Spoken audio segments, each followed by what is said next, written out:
नमस्कार, मैं हूं अमिता पंकज और आप देख रहे हैं राजसत्ता एक्सप्रेस। उत्तर प्रदेश की राजनीति में आने वाले दिनों में कुछ बड़े बदलाव के संकेत दिखाई दे रहे हैं। जिस तरह से राजनीतिक दल एक दूसरे से मिल रहे हैं, मुलाकात कर रहे हैं, उसमें कहीं ना कहीं कुछ बड़ा बदलाव आने वाला है। ये साफ तौर पे दिखाई दे रहा है। विधानसभा और विधान परिषद में हार के बाद समाजवादी पार्टी के अंदर जिस तरह से विद्रोह और अंतर्कलह दिखाई दे रहा है, वो खुलकर अब सामने आने लगा है। विरोधी स्वर तेज हो रहे हैं, नेता बगावत कर रहे हैं और मुस्लिम नेता तो अखिलेश यादव के ऊपर बहुत सारे आरोप लगा रहे हैं। उनका कहना है अखिलेश यादव अल्पसंख्यक समुदाय के साथ खड़े हुए दिखाई नहीं दे रहे हैं, ना ही उनकी कोई बात सुन रहे हैं, ना ही उनको उनके किसी मुद्दे पर कोई प्रतिक्रिया ही दे रहे हैं। अखिलेश यादव की भी बौखलाहट साफ दिखाई दे रही है। मीडिया जब उनसे किसी मुद्दे पर सवाल करती है तो वो सवालों से बचते हुए नजर आते हैं, वो घुमा फिरा के जवाब देते हैं और कई बार तो वो उनकी नाराजगी इतनी बड़ी होती है कि वो मीडिया कर्मियों से लड़ने भी लगते हैं। इन सारे कारणों से अखिलेश यादव की बौखलाहट साफ नजर आ रही है। अगर मीडिया से कोई उनसे सवाल करता है तो वो किसी मुद्दे पर सीधा जवाब देना नहीं चाहते, घुमा फिरा के जवाब देना चाहते हैं और वो शांति रहना चाहते हैं, उस चीज को अवॉइड करना चाहते हैं, उससे भागना चाहते हैं। और जिस तरह से बगावत के सुर तेज हो रहे हैं, मुस्लिम नेता उनके से लगातार विद्रोह कर रहे हैं, इस्तीफे दे रहे हैं, उसका कहीं भी कोई हल करते अखिलेश यादव दिखाई नहीं दे रहे हैं। अखिलेश यादव ने अभी तक ना तो विधानसभा चुनाव में हार के कारणों का पता लगाया है, ना ही उसकी समीक्षा की है। 2024 का लोकसभा चुनाव करीब है और उनका मुकाबला नरेंद्र मोदी, अमित शाह और योगी जैसे धुरंधर नेताओं के साथ में है, जो जमीन से जुड़े हुए हैं और लगातार प्रचार प्रसार करने में जुट गए हैं। समाजवादी पार्टी एक मजबूत विपक्ष के रूप में उभरी है। जिस तरह से विधानसभा चुनाव में समाजवादी पार्टी ने जनता पार्टी को कड़ी टक्कर दी थी, उसका मुकाबला सिर्फ जनता पार्टी और समाजवादी पार्टी के साथ होता दिखाई दे रहा था। बाकी पार्टियां तो दूर दूर तक कहीं नजर ही नहीं आ रही थी। जिस तरह से जनता ने उनमें विश्वास दिखाया है, 47 सीटों से 111 सीटें बढ़ाकर की हैं। जनता का जिस तरह से उनके ऊपर विश्वास आया है, उनको भी उसी तरह से जनता का साथ देना चाहिए, एक मजबूत विपक्ष बनना चाहिए और आगे की रणनीति के लिए अपनी योजना को तैयार कर देना चाहिए। वजह इसके अखिलेश यादव शांत बैठे हुए हैं, पता नहीं क्या करना चाहते हैं। वो अपनी पार्टी का पुनर्गठन करना चाहते हैं। जो पार्टी के अंदर उनकी नाराजगी चल रही है, उसके ऊपर भी किसी तरह का कोई भी प्रतिक्रिया देते नजर नहीं आते हैं। अखिलेश यादव को धैर्य से काम लेना चाहिए। जिस तरह से विधानसभा के चुनाव में उन्होंने भाजपा को कड़ी टक्कर दी है, जिस तरह से उनका जोश था, उत्साह था, हर पार्टी के वर्कर का आत्मविश्वास देखने को मिल रहा है, चाहे वो छोटा वर्कर हो या बड़ा नेता हो, हर किसी में उत्साह और आत्मविश्वास भरा हुआ था और उनका सिर्फ ध्येय एक ही था कि उनको चुनाव जीतना है। वही जोश और उत्साह उनको वापस अपने कार्यकर्ताओं में भरना चाहिए। उनको वापस वही मजबूत रणनीति तैयार करनी चाहिए। चुनाव में जीत हार तो होती रहती है, वो लोकतंत्र के ऊपर है कि जनता ने आपको जो भी रिजल्ट दिया, आपको उसकी रेस्पेक्ट करते हुए आगे बढ़ना चाहिए। अगर आप सक्रिय राजनीति में रहना चाहते हैं और टक्कर देना चाहते हैं और अपनी पार्टी को और आगे ले जाना चाहते हैं तो आपको निरंतर कार्य करना पड़ेगा।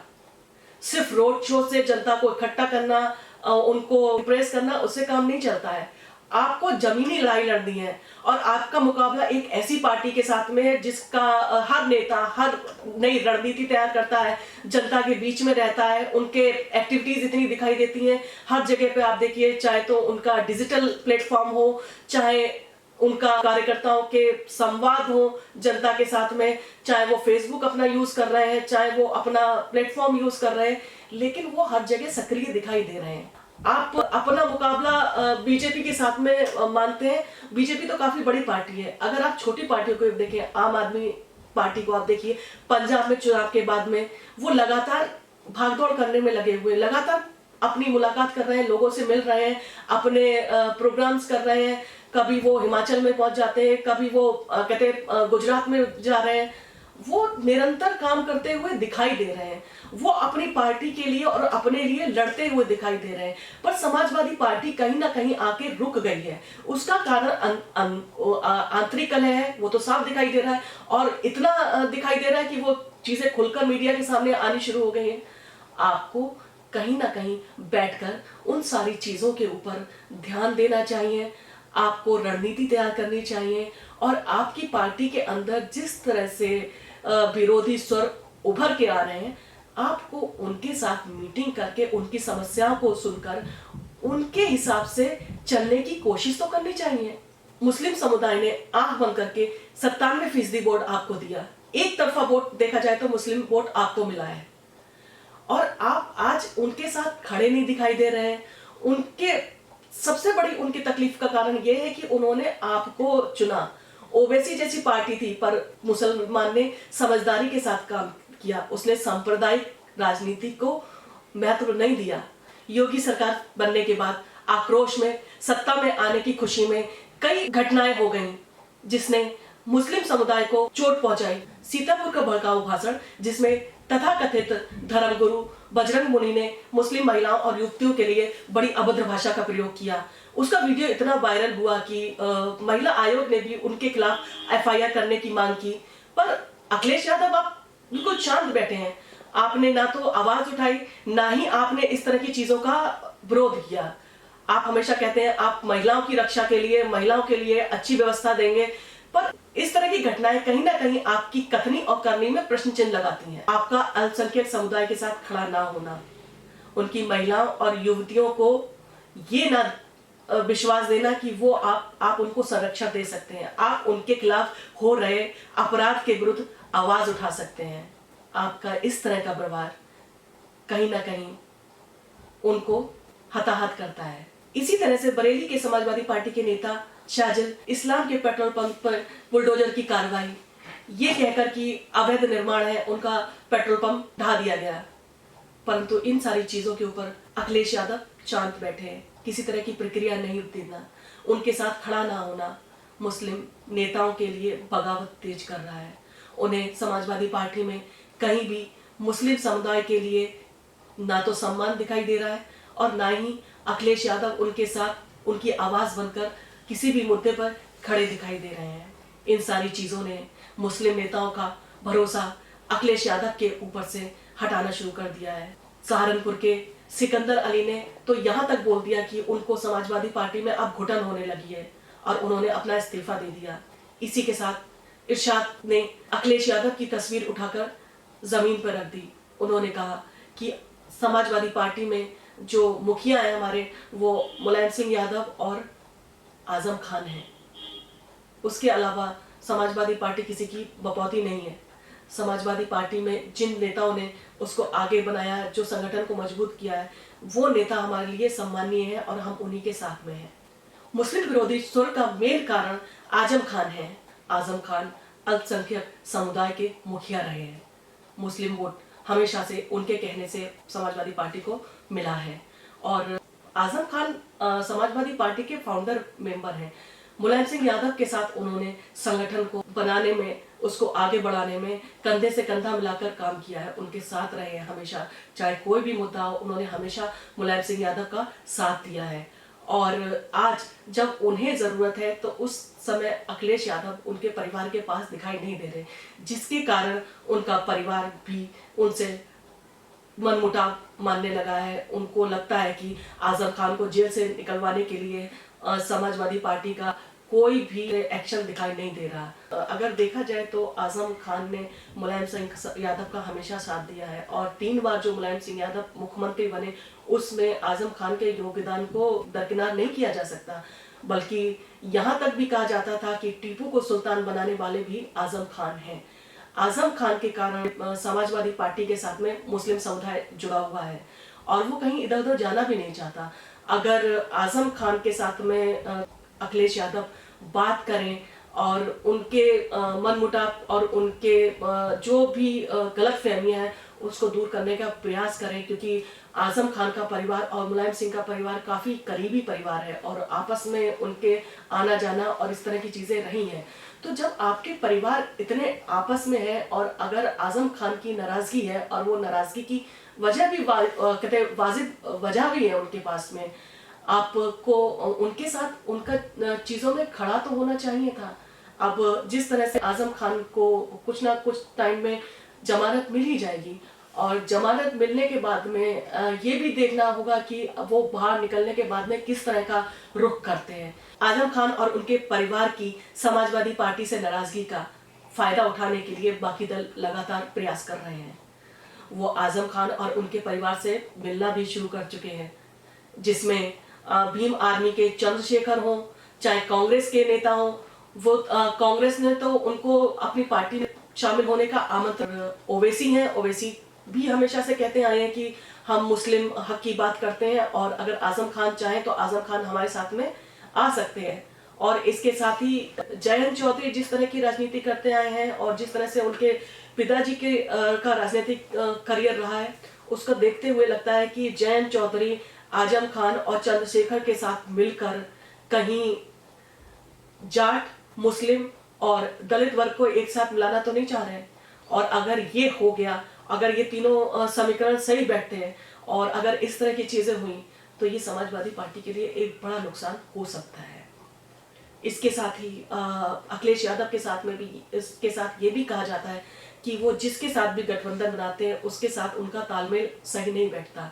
चाहे कांग्रेस के साथ में उनका गठबंधन रहा हो, चाहे बहुजन समाज पार्टी के साथ में गठबंधन रहा हो, और अब जो है उनका जो गठबंधन जयंत चौधरी, ओम प्रकाश राजभर और केशव देव मौर्य के साथ में जिस तरह से वैचारिक मतभेद दिखाई दे रहे हैं, वो कहीं ना कहीं इस चीज को जाहिर करते हैं कि या तो आपका रवैया, एटीट्यूड इस तरह का है कि आप सारे गठबंधनों के साथ में संतुलन नहीं बिठा पाते हैं। ये चीजें अक्सर तब होती हैं जब आपको कोई भी चीज विरासत में मिल गई हो, किसी चीज के लिए आपने कड़ा संघर्ष ना किया हो, तो वहां पर ये हो जाता है कि आप अपने ही तरह की चीजों को चलाने लगते हैं, आप अपनी ही गलतियों को एक्सेप्ट करना नहीं चाहते। और आपका जिस तरह से पार्टी के लोगों का कहना है कि आपका एटीट्यूड आज भी मुख्यमंत्री वाला ही है, आप उस जामे से बाहर निकल कर आए ही नहीं है। आप आज भी खुद को कहते मुख्यमंत्री समझते हैं और जिस तरह की आप भाषा का प्रयोग करते हैं, चाहे वो जनसभा में जाकर किसी पुलिसकर्मी के ऊपर चिल्लाना शुरू कर देते हैं, ए पुलिसकर्मी, ए पुलिस करके बोलना, आपका जनता को कहीं ना कहीं वो चीजें हजम नहीं होती हैं। जनता के बीच में आपकी जो छवि है, एक नेता जनता के लिए एक आइडियल है। आपका बोलना, आपका व्यवहार, आपका एटीट्यूड ऐसा होना चाहिए जहां पर जनता को आपके अंदर उनका हित दिखाई दे, उनसे लगाव दिखाई दे। अगर कोई जर्नलिस्ट आपसे सवाल करता है और वो आपसे सवाल पूछता है और वो सवाल अगर उसने पूछा और वो आपको पसंद नहीं है, तो आप उससे तुम बेईमान हो इस तरह की भाषा का प्रयोग करने लगते हैं। तुम किस ग्रुप से हो, तुम भगवाधारी हो, तुम हरी टोपी वाले हो, तुम किसको सपोर्ट कर रहे हो, तुम किसके दलाल हो, इस तरह की भाषा मीडिया के लिए बोलना सच में जनता को सोचने पे मजबूर करता है कि क्या एक नेता की भाषा इस तरह की होनी चाहिए। आजम खान और शिवपाल यादव समाजवादी पार्टी के दो मजबूत पिलर हैं, जिन्होंने समाजवादी पार्टी को आगे बढ़ाने में और उसको ऊंचाइयां हासिल करने में बहुत ही सहयोग दिया है। शिवपाल यादव के साथ में जिस तरह के आपके वैचारिक मतभेद चल रहे हैं और जिस तरह से मीडिया में खबरें आ रही हैं और आप जिस तरह से बोल रहे हैं कि जो भारतीय जनता पार्टी के साथ है उसके लिए समाजवादी पार्टी में कोई भी जगह नहीं है, और उस पर पलटवार करते हुए शिवपाल यादव भी बोलते हैं कि अगर आपको पसंद नहीं है वो, तो आप उनको पार्टी से निकाल सकते हैं। इस तरह की चीजें और इस तरह का व्यवहार, मीडिया में आपका आना जनता के सामने आपकी छवि में फर्क लाता है।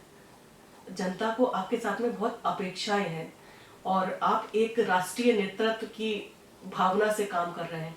आप एक बड़े नेता बनना चाहते हैं, आप मोदी जी को मुकाबला देना चाहते हैं, मोदी जी के टक्कर में आप खड़ा होना चाहते हैं, तो आपको अपने नेतृत्व में वो सारी खूबियां दिखानी पड़ेंगी। जब आप अपने परिवार के अंदर तालमेल नहीं बिठा पा रहे हैं, आप बाकी संगठनों के साथ में, आपके गठबंधनों के साथ में आप तालमेल नहीं बिठा पा रहे, तो जनता कैसे भरोसा कर ले कि आप आने वाले दिनों में जनता के लिए एक मजबूत नेतृत्व बन पाएंगे और आपके हाथों में देश सुरक्षित होगा।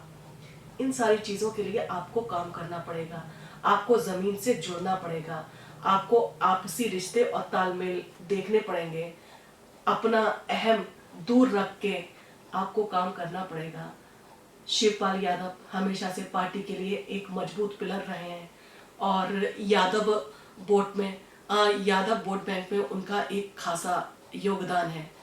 और अगर आप शिवपाल यादव को सोचते हैं कि पार्टी से निकालना आपके लिए फायदेमंद होगा। आपको ये नहीं लगता कि सैफई के लिए कितना बड़ा नुकसान होगा? शिवपाल यादव ने अपनी एक अलग पार्टी बनाई थी, पर शिवपाल यादव जिस दौर में है और समाजवादी पार्टी जहां पर है, शिवपाल यादव अपनी पार्टी में कोई खासा चमत्कार नहीं कर पाए हैं और भाजपा के साथ जाना उनके लिए इतना फायदेमंद भी नहीं रहेगा। भाजपा में जाके उनको संघर्ष करना पड़ेगा और उनको अपनी जगह बनानी पड़ेगी। जिस इंसान ने पार्टी को बनाया हो, खड़ा किया हो, उसको इतने ऊपर लेके गया हो, उसका जुड़ाव कहीं ना कहीं पार्टी के साथ और अपने परिवार के साथ में ज्यादा होगा। और क्योंकि आपका व्यवहार उनको कहीं ना कहीं उनको कहते हैं उनके आत्म सम्मान को या उनके ओहदे को हर्ट करने लगा होगा, जिसके कारण उनके अंदर इस तरह की चीजें और प्रतिक्रियाएं आ रही हैं। आप अगर अपनी पार्टी का फायदा चाहते हैं, आप अपनी पार्टी का संगठन मजबूत करना चाहते हैं, तो आपको चाहिए कि आप आजम खान और शिवपाल यादव के साथ अपने मतभेदों को भुला के उनके साथ बात करें। आपके शिवपाल यादव के साथ या आजम खान के साथ वैचारिक मतभेद हो सकते हैं, पर उनके बेटे, चाहे वो शिवपाल यादव के बेटे हों, चाहे वो आजम खान के हों, उनके साथ में तो आप यूथ ही है ना, उनके साथ में तो आप उनको आगे बढ़ा सकते हैं, उनको पार्टी में महत्वपूर्ण सहयोग कर सकते हैं।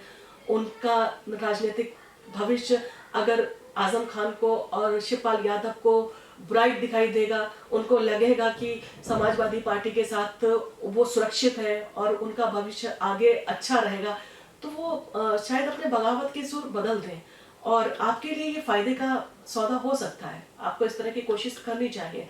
शायद आपको इस तरह की कोई सलाह ना दे या इस तरह की चीजें ना कहे, पर जहां तक देखा जाए तो उन लोगों का लगाव, चाहे वो आजम खान हो, चाहे वो शिवपाल यादव हो, उनका लगाव अपने परिवार और समाजवादी पार्टी के साथ में समय समय पर दिखाई दिया है। 2022 के चुनाव में वो खुल के आपके साथ में आए और उन्होंने खुल के कहा कि हम अखिलेश यादव को मुख्यमंत्री बनाने के लिए चुनाव लड़ रहे हैं। जिस तरह से उन्होंने आपका साथ दिया, जिस तरह से जिस जोश के साथ में उन्होंने इलेक्शन लड़ा, इलेक्शन में जीत हार तो होती है।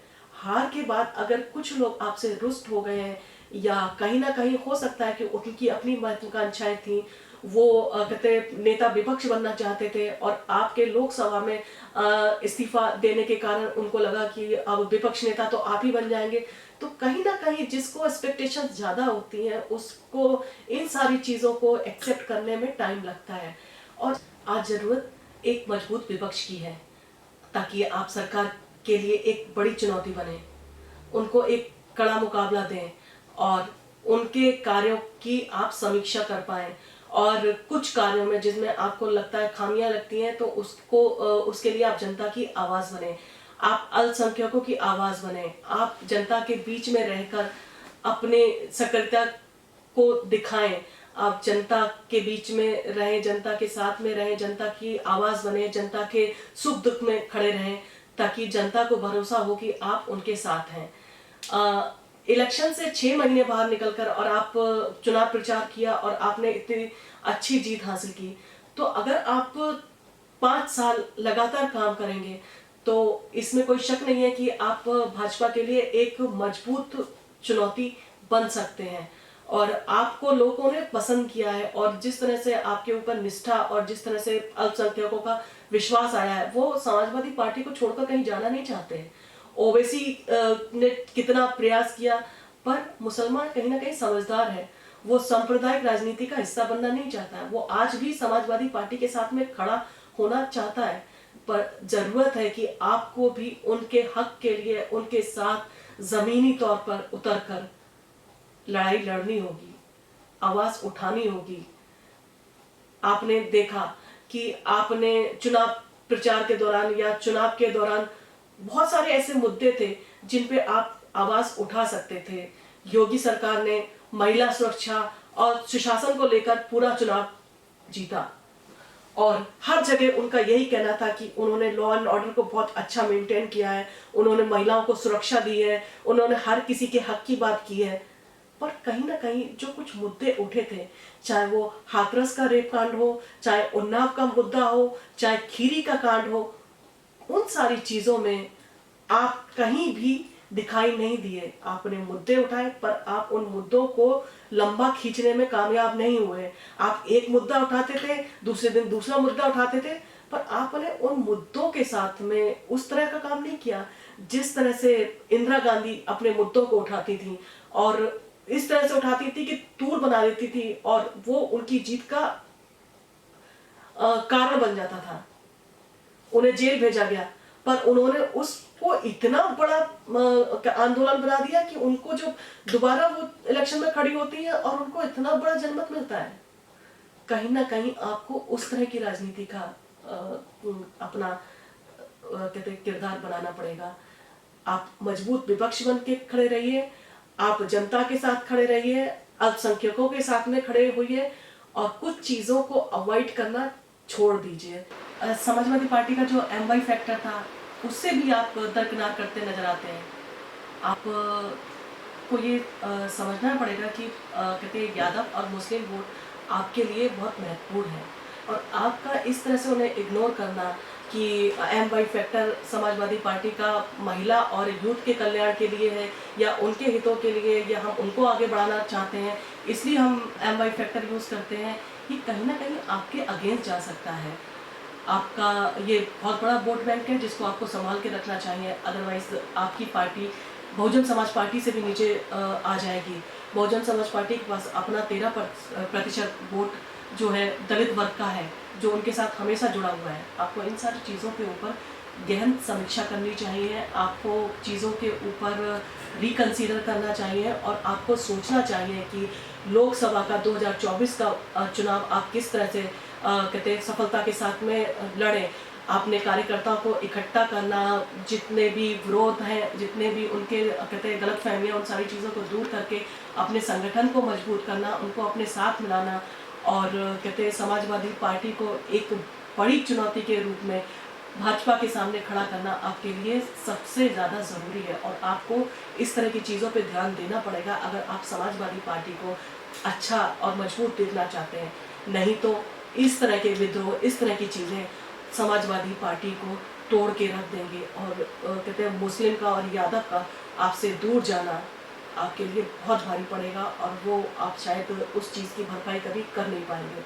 आपको ये समझना चाहिए कि मुलायम सिंह यादव ने जिस ज़मीनी संघर्ष के साथ में समाजवादी पार्टी को तैयार किया है, जिस तरह से उन्होंने एक एक इंसान को उसके साथ में जोड़ के रखा है और आज भी सारे लोग उनके साथ में जिन्होंने कहते हैं उसकी नींव रखी थी उसके साथ में जुड़े हुए हैं।